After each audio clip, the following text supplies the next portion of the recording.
Iya sahabat, ini adalah tampilan sensasi berkendara di malam hari di atas motor Wemoto Draco 250. Jadi kalau misalkan para sahabat mengamati, ada hal yang unik ya, yang bisa dibilang kalau H4 sebut ini motor bisa mengikuti dari moodnya si rider.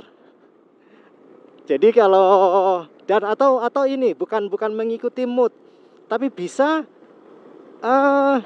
merubah mood ketika kita sedang touring. Misalkan kondisi lelah kan, atau mengantuk, terus pengen merasakan suasana baru, ya udah kita bisa ganti dari warna speedometer yang dimiliki oleh Wemoto. Serius, ini warna speedometernya bisa berubah loh. Ntar ya, tak cari jalan yang agak sepi jadi biar enak untuk merubah tampilan warnanya. Dan sekaligus kita hitung ya, H4 lupa antara ada 4 macam warna atau 5, seperti itu. Yowes, kita mulai dari awal ya. Ini kan warnanya apa ini? Pink. Pink atau ungu antara itu. Warna pertama ya. Kemudian H4 pencet, sekian detik. Sebentar, jalannya nggak rata. Oke, sudah berubah. Ini warnanya mirip-mirip kayak hijau ya. Hijau-hijau Tosca muda. Oke, warna kedua. Kita rubah lagi. Oke, warna ketiga yaitu warna oranye. Dan kita coba lagi. Wah, Gerahadi cuy. Warna ketiga tadi ya. Oke, sekarang kita rubah lagi. Nah, ini warna hijau stabilo, warna keempat. Kece banget. Oke, sekarang kita rubah lagi dari warna keempat. Warna kelima, warna biru cyan. Ya, warna biru cyan. Coba kita pencet lagi, masih bisa berubah lagi nggak? Ini warna kelima.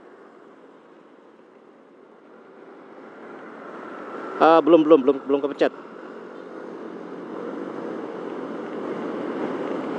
Oke, warna merah, warna keenam.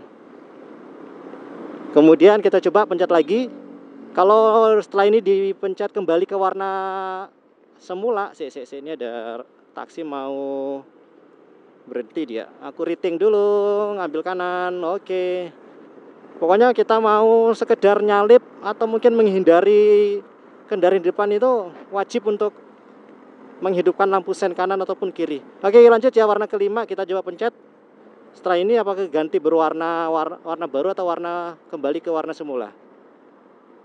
Oke, kembali ke warna semula, yaitu warna yang tadi, warna ungu atau pink. Berarti ada 5 warna yang dimiliki oleh speedometer ini. Jadi bisa merubah mood kalian ini kalau misalkan sedang riding jauh, atau misalkan sedang menggonceng pasangan, atau ya mengikuti mood kalian lah, mood si rider lah, menyesuaikan sukanya warna apa, itu dia. Terus yang berikutnya, nah ini di bagian konsol lampu dim, kemudian klakson, itu ada tampilan warna di sini untuk menegaskan biar apa ya, lebih fokus. Oh, ini loh tombolnya ada di sini, misalkan mau klakson seperti ini. Kan kadang kita lupa ya.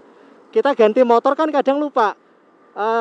Oh, ternyata klakson motor yang sebelumnya misalkan berada di bawah, terus begitu ganti motor ke motor brand lain kan ada klaksonnya di tengah, seperti itu. Jadi ini untuk memudahkan si rider ketika riding di malam hari seperti ini untuk tidak salah dalam memilih tombol yang ingin difungsikan.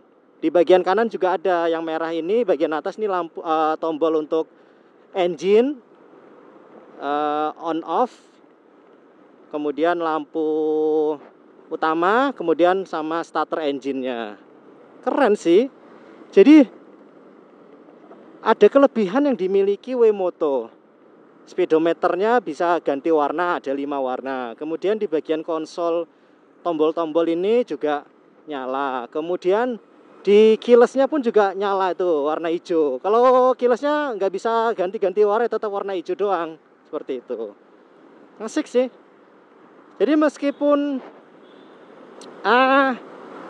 ya masing-masing motor, masing-masing brand memiliki kelebihan dan kekurangan ya.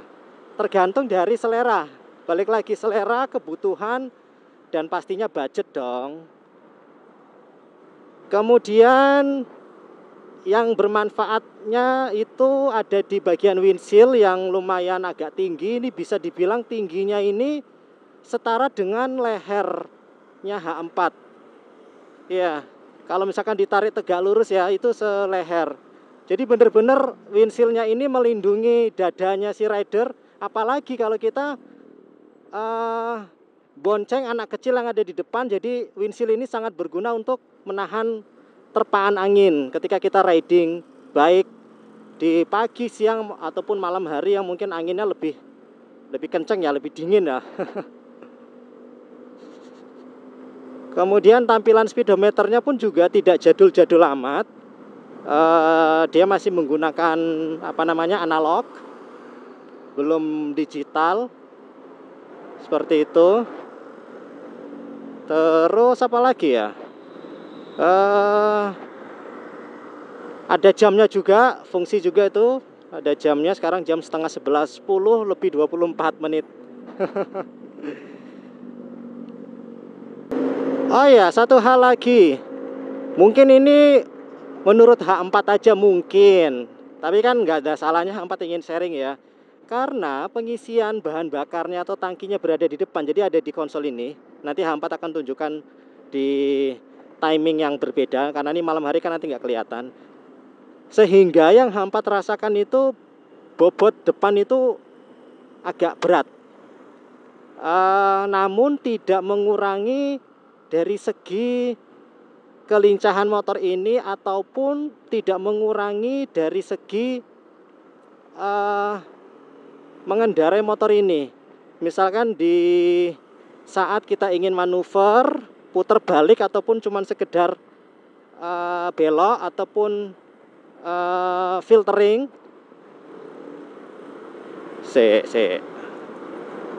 Iki piye toh, sama-sama lambat. Oke, filtering seperti ini. Nah, ini nih masih sangat mudah dikendalikan seperti itu. Tuh, enak sih.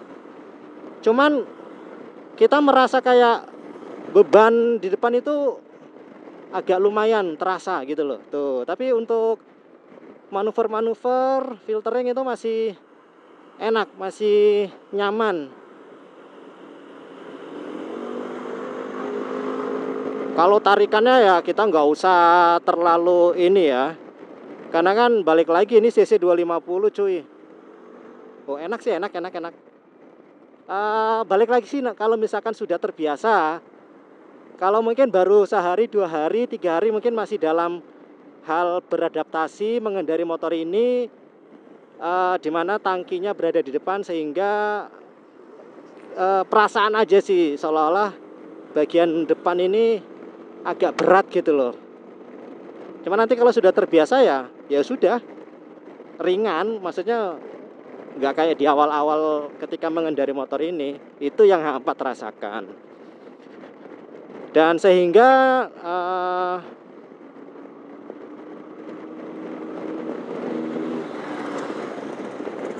oh Gojek ya. Wah kayaknya ngejar orderan itu. Biar on time, kayak jemput itu. Bukan GoFood tapi Gojek. Bukan GoSend juga kayaknya, karena dia nggak bawa sesuatu. Kemudian ini posisi dari spionnya ini bener-bener pas banget ya. Sehingga penempatan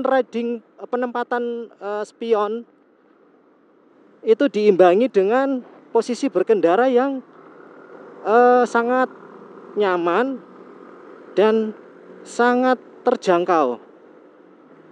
Jadi cukup mata kita melirik persekian detik set, itu kita sudah bisa menjangkau baik dari sudut kiri, sudut yang dalam maupun sudut yang agak keluar, itu terjangkau semua dari spion ini. Spion ini sebenarnya tidak terlalu lebar ya. Jadi kalau misalkan kita amati dari spion ke kemudi ini sebenarnya sih sedikit lebih pendek spionnya. Jadi tidak sama panjangnya dengan panjangnya kemudi, ini tidak sama.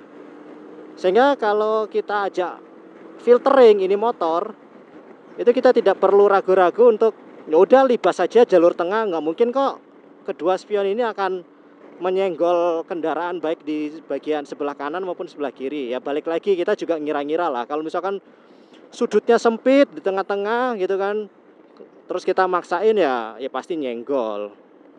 Wah, jos tuh belokan seperti ini tuh masih enak pokoknya. Udah tenang aja, meskipun tangki bahan bakar di depan itu nggak jadi masalah. Oke. Nah, yang berikutnya ini tentang windshield ya. Jadi karena windshield ini dia panjang, tinggi, kok panjang sih, tinggi. Jadi area penglihatan si rider ini adalah di atas dari windshield dan terbagi. Kita terbagi areanya. Jadi kita melihat posisi atas, dan untuk menjangkau penglihatan yang ada di bawah itu dari balik belakang dari windshield ini. Kalau misalkan kita tidak terbiasa kan sebenarnya sih kita lebih enak melihat langsung tanpa terhalang ya. Jadi ini kita seolah-olah kayak terhalang ini.